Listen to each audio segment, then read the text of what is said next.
எனக்கு மந்திரங்கள் எதுவும் தெரியாது.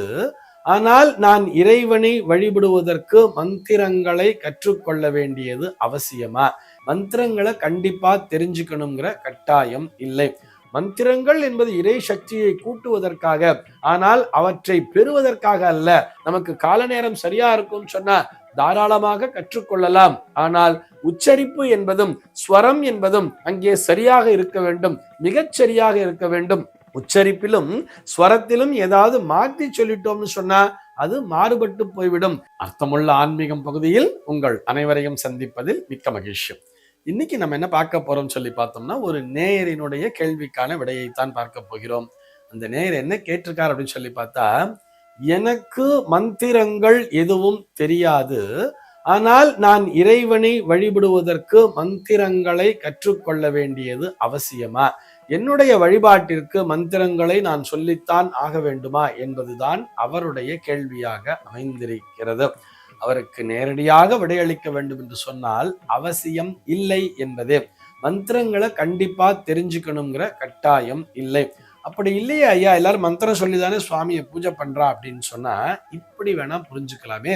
இப்போ நீங்க ஒரு செல்போன் யூஸ் பண்றீங்கன்னு வச்சுப்போம், அல்லது ஒரு லேப்டாப் யூஸ் பண்றீங்க, ஒரு கம்ப்யூட்டர் யூஸ் பண்றீங்கன்னு வச்சுப்போம்.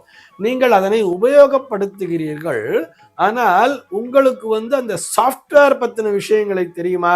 நிச்சயமா தெரியாது. நம்ம காமன் பர்சன் யாருக்குமே அதுல என்ன மாதிரியான ஒரு சாஃப்ட்வேர் இயங்குகிறது, அந்த சாஃப்ட்வேரினுடைய லாங்குவேஜ்னு ஒன்று சொல்லுவா தெரியுமா? அந்த லாங்குவேஜ்ல கமாண்ட் கொடுத்தா மட்டும்தான் அந்த சாஃப்ட்வேர்லாம் ஒழுங்கா செயல்படும். அது நமக்கு தெரியாது. ஆனால் நாம் அதனை உபயோகப்படுத்துவது எப்படிங்கிறது தெரிஞ்சு வச்சுட்டு இருப்போம் இல்லையா?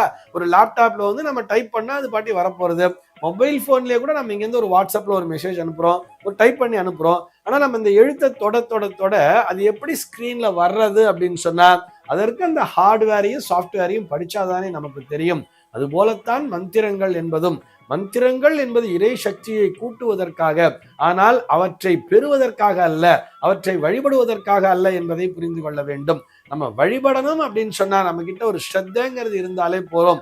நம்ம அந்த இறை சக்தியை பெற்றுக்கொள்கிறோம், அதனை பயன்படுத்துகிறோம் என்பது நாம் ஒரு லேப்டாப்பை இயக்குவது போலத்தான். அது எப்படி பண்ணணும்னு சொன்னா ஸ்ரத்தையோட இருக்கணும். இறைவா நீயே துணை, எனக்கு என்ன பண்ணணுங்கிறது உனக்கு தெரியும், எனக்கு என்ன தேவைங்கிறது உனக்கு தெரியும், நீ அதை செய்வாயாக. நீ எதை எனக்கு கொடுத்தாலும் அது என்னுடைய நன்மைக்குத்தான் என்பதை நான் புரிந்து கொள்வேன். நீ எனக்கு துன்பத்தை தந்தாலும் கூட அது என்னுடைய நன்மைக்குத்தான். என்னை நன்றாக புடம் போடுவதற்காகத்தான் நீ எனக்கு துன்பத்தை கொடுத்துக்கிட்டு இருக்க. நிச்சயமா நீ எனக்கு ஒரு நாள் நன்மையை செய்வேன் எனக்கு தெரியுங்கிற அந்த நம்பிக்கையை வைத்துக்கொண்டு இறைவனை வழிபட்டு வந்தாலே போதுமானது. மந்திரங்களை எவர் சொல்லி வழிபடுவார்கள் சொன்னா அந்த மந்திரங்களை முறையாக கற்றவர்கள் மட்டுமே. அதை முறையாக கற்றுக்கொண்டிருக்க வேண்டும். இப்ப மறுபடியும் ஞாபகப்படுத்துறேன், கமெண்ட்ஸை தப்பா கொடுத்துட்டா என்ன ஆகும்? அது சாஃப்ட்வேரே கரெக்ட் ஆயிடும் தெரியுமா? அப்போ அந்த கமெண்ட்ஸை கரெக்டா கொடுக்கணும்னு சொன்னா அதற்குரிய லாங்குவேஜ் அப்படிங்கிறத படிச்சிருக்கணும் தானே. சி பிளஸ் பிளஸ் அப்படிங்கிற மாதிரிலாம் சொல்லுவோம், ஆரக்கிள் நிறைய விஷயங்கள் சொல்றா இல்லையா? அப்ப அந்த சாஃப்ட்வேரை நாம் கற்றறிந்திருக்க வேண்டும், அந்த மொழியை கற்றிருக்க வேண்டும். அது போலத்தான் அந்த மந்திரங்கள் என்பதும். நான் சொல்றது கம்ப்யூட்டர் லாங்குவேஜே சொல்றேன். ஒரு கணிப்பொறியை இயக்குவதற்கே நாம் அதற்கான மொழியை கற்றுக்கொள்ள வேண்டி இருக்கிறது என்பது போல அங்கே சாநித்தியத்தை உருவாக்குவதற்காகத்தான் அந்த ஆலய அர்ச்சகர்கள் என்பவர்கள் இருக்கிறார்கள். அவர்கள் ஆகம விதிகளை பயின்று அதற்கான வேத விற்பன்னர்கள் என்பவர்கள் இருப்பார்கள். அந்த மந்திரங்களை சொல்லி அவர்கள் அந்த இடத்திலே சாநித்தியத்தை கூட்டிக் கொண்டிருக்கிறார்கள். அங்கே அவர்கள் ஒரு சாஃப்ட்வேரை உருவாக்குகிறார்கள்.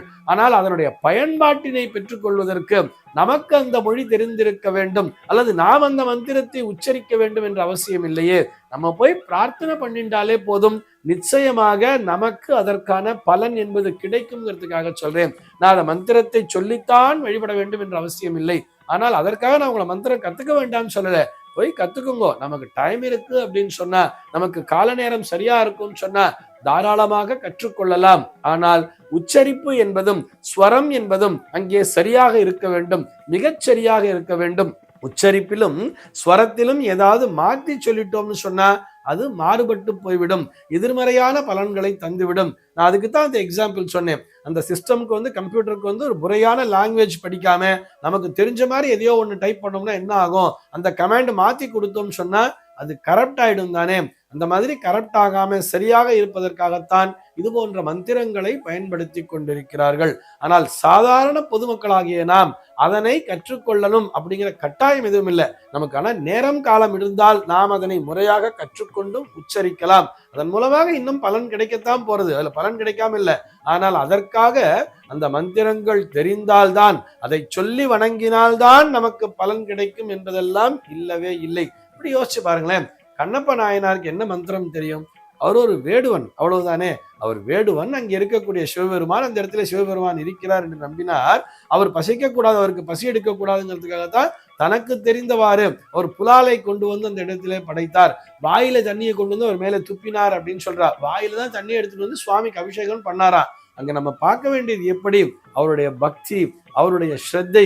சுவாமி கண்ணிலிருந்து ரத்தம் வர்றதுன்னு சொல்லிட்டு என்ன பண்ணார்? தன்னுடைய கண்களை எடுத்து அந்த இடத்துல வைத்தார். இன்னொரு கண்ணிலையும் ரத்தம் வந்தோடனே இன்னொரு கண்ணையும் புடுங்க போனார் இல்லையா?